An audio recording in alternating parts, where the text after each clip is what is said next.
So guys, आप सभी का स्वागत है मेरे यूट्यूब चैनल एक्सेसिव नॉलेज में। तो आज का टॉपिक है सेल। सेल क्या है और इसके फंक्शन क्या हैं, और सेल के अंदर जो पार्ट्स होते हैं उनके बारे में हम ब्रीफ से जानेंगे कि क्या है और उनके क्या यूजेस हैं और उनका क्या काम है, और उनके स्ट्रक्चर के बारे में भी जानेंगे। तो वीडियो में आगे बढ़ने से पहले, यदि आपने पिछला वीडियो नहीं देखा है तो उसे ज़रूर देखें, जो कि था classification of different organism. Video का लिंक डिस्क्रिप्शन में है। तो चलिए शुरू करते हैं सेल के बारे में। तो सबसे पहले हम जान लेते हैं कि सेल क्या है। तो cell is a structural and functional unit of life. मतलब सेल एक रचनात्मक और क्रियात्मक इकाई है, ना कि सबसे छोटा भाग है। सेल का मतलब होता है सेल्यूला, जो कि लैटिन भाषा से लिया गया, जिसका मतलब हिंदी में देखा जाए तो स्मॉल रूम, मतलब छोटा कमरा। सबसे पहले सेल की खोज करने वाले वैज्ञानिक का नाम है रॉबर्ट हुक। इन्होंने सन 1665 में सेल, जो कि मृत कोशिका की, इन्होंने सबसे पहले खोज की। लेकिन इन्होंने सेल की खोज की, चाहे वो मरी हुई हो या फिर जिंदा हो, लेकिन इन्हीं का नाम आता है। सबसे पहले सेल की खोज करने वाले वैज्ञानिक का नाम रॉबर्ट हुक है। सेल के अध्ययन को साइटोलॉजी कहा जाता है, और सेल थ्योरी को देने वाले वैज्ञानिक का नाम है स्लेडेन और स्वान। इन दो वैज्ञानिकों ने मिलकर सेल नामक थ्योरी दी। इन्होंने यह बताया कि प्रत्येक ऑर्गेनिज्म सेल से उत्पन्न हुआ है। इन्होंने बताया कि प्रत्येक ऑर्गेनिज्म की बॉडी सेल से मिलकर बनी हुई है, फिर वो चाहे यूनिसेल्युलर हो या मल्टी सेल्युलर है, छोटा हो या बड़ा हो, प्रत्येक ऑर्गेनिज्म की बॉडी सेल से मिलकर बनी है। चूँकि सेल बहुत छोटे होते हैं, इनकी तकरीबन यदि हाइट या फिर इनके लेंथ देखी जाए तो 1 से 100 माइक्रोमीटर के बीच में ही होता है। इसके अंतर्गत जितने भी सेल हैं वो सभी के सभी आ जाते हैं। और इन्होंने यह बताया कि जो सेल हैं वह डिफरेंट ऑर्गेनिज्म के डिफरेंट डिफरेंट होंगे, और सेल वास्तव में एक जटिल रचनात्मक इकाई है। मतलब आप इस बात से अंदाज़ा लगा सकते हैं कि सेल वास्तव में बहुत ही छोटा होता है, लेकिन उसके अंदर कितने सारे पार्ट हैं कि उसकी एक अलग से शाखा बनाई गई, साइटोलॉजी। तो अब हम चलते हैं सेल के बारे में कुछ जानते हैं। हालांकि हम ब्रीफ में जानेंगे कि सेल क्या है। एक स्वस्थ ह्यूमन बॉडी में तकरीबन 40 ट्रिलियन सेल होते हैं, 40 ट्रिलियन। और उसमें भी 80 बिलियन यानी 80 बिलियन उसके मात्र दिमाग में ही सेल होते हैं। वास्तव में सेल दो प्रकार के होते हैं, यूकारियोटिक और प्रोकारियोटिक। तो आज के हम वीडियो में जानेंगे यूकारियोटिक सेल के बारे में। तो यूकारियोटिक सेल में आज हम जानेंगे प्लांट सेल और एनिमल सेल के बारे में। तो चलिए शुरू करते हैं। प्लांट और एनिमल सेल दोनों को एक ही साथ कवर करेंगे। इसमें मैं आपको बताता जाऊंगा कि ये कौन सा पार्ट है सेल का एनिमल में पाया जाता है और कौन सा नहीं पाया जाता है, कौन सा पार्ट प्लांट में है और कौन सा नहीं है। तो गाइस चलिए शुरू करते हैं सेल कंपोनेंट के पहले पार्ट सेल मेम्ब्रेन के बारे में। बेसिकली यदि देखा जाए तो सेल मेम्ब्रेन सेल के सबसे आउटर लेयर है। मतलब यह प्रोटीन, लिपिड और कार्बोहाइड्रेट की लॉन्ग चेन से मिलकर बनी है। सेल मेम्ब्रेन सबसे बाहरी लेयर है, इसे प्लाज्मा मेम्ब्रेन भी कहते हैं। हालांकि जो सेल मेम्ब्रेन है वो एनिमल सेल में ही सबसे आउटर लेयर है, लेकिन यदि प्लांट सेल की बात की जाए तो प्लांट सेल में यह दूसरी आउटर लेयर है। मतलब सेल वॉल के बाद सेल मेम्ब्रेन आती है। लिपिड, प्रोटीन, फैट और कार्बोहाइड्रेट की एक लॉन्ग चेन से मिलकर बनी है।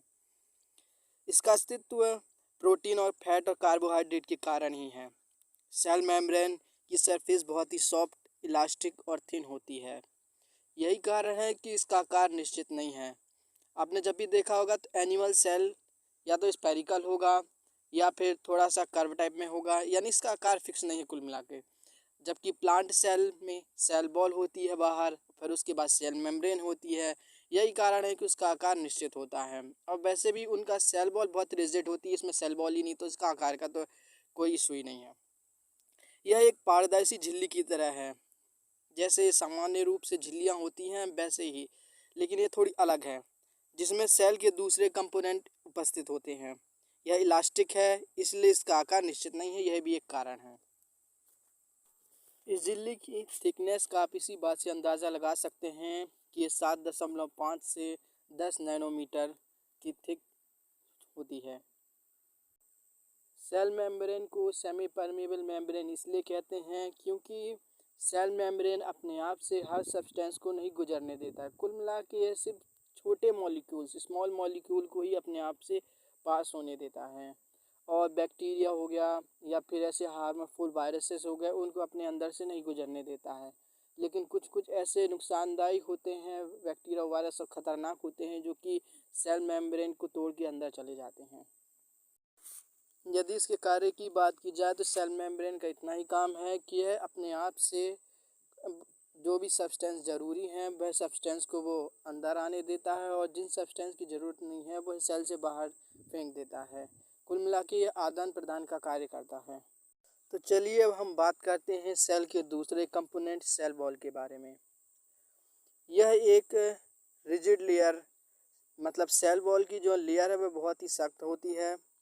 इस ऐसा इसलिए होता है क्योंकि यह सेल्यूलोज की बनी होती है। पेड़ पौधे प्लांट की जो बाहरी लेयर है वो सख्त है, ऐसा सिर्फ इसलिए कि जो इनकी सेल वॉल है वह सेल्यूलोज से मिलकर बनी है। डिफरेंट ऑर्गेनिज्म की जो सेल वॉल होती है वह डिफरेंट सब्सटेंस से मिलकर बनी हुई होती है। उदाहरण के तौर पे यदि हम लें बैक्टीरिया की, तो बैक्टीरिया की जो सेल वॉल है वह पेप्टाइडोग्लाइकन की बनी हुई होती हैं, जबकि फंजाई की जो सेल वॉल काइटिन की बनी हुई होती है, जो कि एक पॉलीमर है कार्बोहाइड्रेट का। यदि इसके फंक्शन की बात की जाए तो इसका महत्वपूर्ण काम है, इसके दो महत्वपूर्ण काम हैं। पहला महत्वपूर्ण काम है यह सब्सटेंस को अंदर आने देता है, मतलब स्मॉल मॉलिक्यूल्स को। और इसका दूसरा महत्वपूर्ण कार्य डेफिनाइट शेप प्रोवाइड करवाना, मतलब सेल वॉल के कारण जो प्लांट सेल होती है वह एक निश्चित आकार की होती है। यही कारण है कि इसका आकार निश्चित होता है रेक्टेंगुलर शेप का। और इसका महत्वपूर्ण काम है बैक्टीरिया और वायरस वगैरह से बचा कर रखना। तब हम आते हैं सेल के दूसरे कंपोनेंट न्यूक्लियस के बारे में। न्यूक्लियस की खोज रॉबर्ट ब्राउन नामक वैज्ञानिक ने सन 1831 में की। इसका शेप स्पेरिकल या तो इलिप्टिकल हो सकता है। न्यूक्लियस न्यूक्लियर मेम्ब्रेन से घिरी होती है।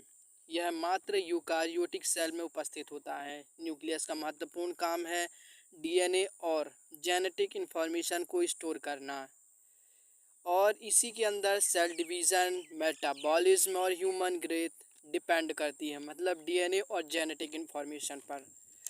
तो चलिए हम जान लेते हैं इसके कुछ पार्ट के बारे में, मतलब न्यूक्लियस के पार्ट्स के बारे में, जो कि है nuclear membrane. Nucleus nuclear membrane से घिरी हुई होती है, और न्यूक्लियर मेम्ब्रेन कार्बोहाइड्रेट की लॉन्ग चेन, फैट और प्रोटीन से बनी हुई होती है।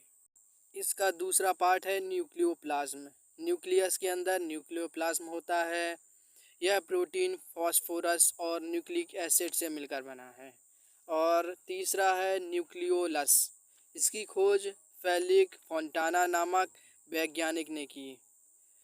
यह साइटोप्लाज्म से आरएनए को सिंथेसाइज करता है, मतलब न्यूक्लियोलस का काम है आरएनए को सिंथेसाइज करना, मतलब संश्लेषण करना।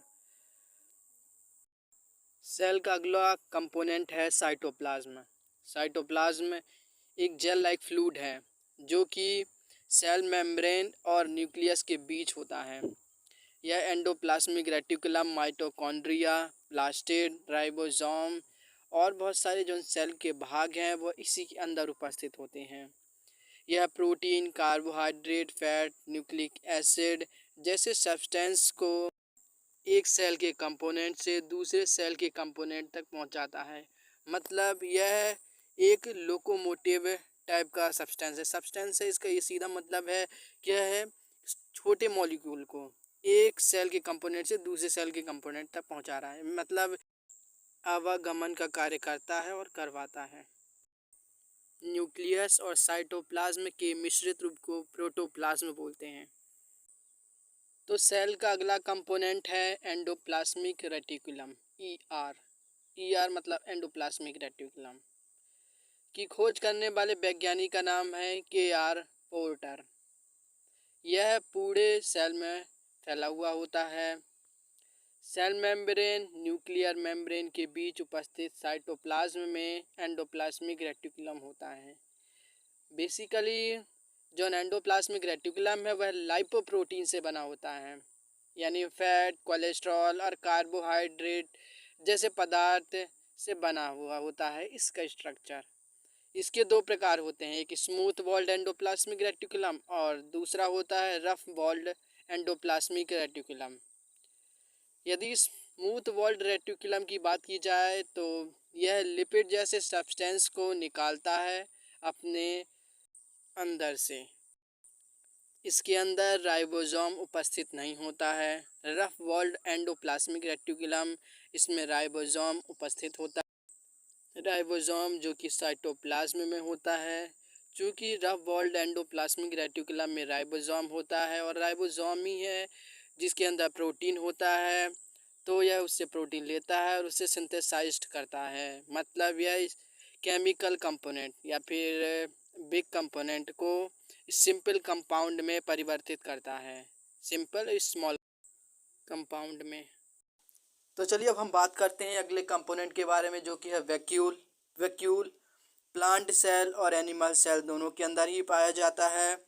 यह सेमी परमिएबल मेम्ब्रेन है, मतलब इसमें से लिमिटेड चीज़ें ही अंदर आ सकती हैं और जा सकती हैं, इसीलिए इसे सेमी परमिएबल मेम्ब्रेन कहा जाता है। और इसकी जो बाहरी लेयर है उसे टोनोप्लास्ट कहा जाता है और इसका मेन फंक्शन यह है कि यह फूड को कलेक्ट करके रखता है, जैसे कि मिनरल हो गया, साल्ट हो गया, sugar, CO2, O2, organic acid, various colours, इन सारी चीज़ों को वह एक अपने अंदर स्टोर करके रखता है, डिज़ोल्व करके रखता है। और जो वैक्यूल होता है वह 80% भाग होता है सेल का प्लांट सेल में। एनिमल सेल में हालांकि यह छोटा ही होता है। तो हम बात करते हैं वैक्यूल के फंक्शन के बारे में। तो वैक्यूल का पहला फंक्शन यह है कि यह ट्रांसपोर्टेशन का काम करता है, मतलब सेल्यूलर सब्सटेंस को एक सेल्यूलर कंपोनेंट से दूसरे सेल्यूलर कंपोनेंट तक यह पहुंचाता है। वहाँ पर पहला सेल्यूलर कंपोनेंट वो खुद है और दूसरा सेल के दूसरे पार्ट हैं। और इसका दूसरा महत्वपूर्ण कारण है कि ये टर्जिडिटी प्रेशर सेल वॉल पर अप्लाई करता है, जिसके कारण सेल वॉल की दीवार फैल जाती है। इसी के कारण सेल वॉल कभी छोटे तो कभी थोड़े बड़े हो जाते हैं। तो एक और हम इसके फंक्शन के बारे में जान लेते हैं, वह है एनिमल सेल। एनिमल सेल के अंदर जो वैक्यूल होता है उसका महत्वपूर्ण काम होता है वाटर को बैलेंस बनाए रखना, मतलब वाटर बैलेंसिंग का काम एनिमल सेल में वैक्यूल करता है, जबकि प्लांट सेल में टर्जिडिटी और हार्डनेस प्रोवाइड करता है। तो अब हम बात करते हैं इसकी एक और महत्वपूर्ण उदाहरण के बारे में। जैसा कि मैं पहले ही बता चुका हूँ कि यह छोटे तो होते हैं एनिमल सेल में, बट यह संख्या में बहुत ज़्यादा होते हैं। तो दोस्तों आपके लिए एक महत्वपूर्ण जानकारी, यदि यह वीडियो आपके लिए थोड़ा भी हेल्पफुल लगा हो और उपयोगी लगा हो तो इसे आप ज़रूर लाइक करें, सब्सक्राइब करें और शेयर करें। आज के वीडियो में बस इतना ही। इसका दूसरा भाग लिंक डिस्क्रिप्शन में है, उसे ज़रूर देखिएगा। धन्यवाद।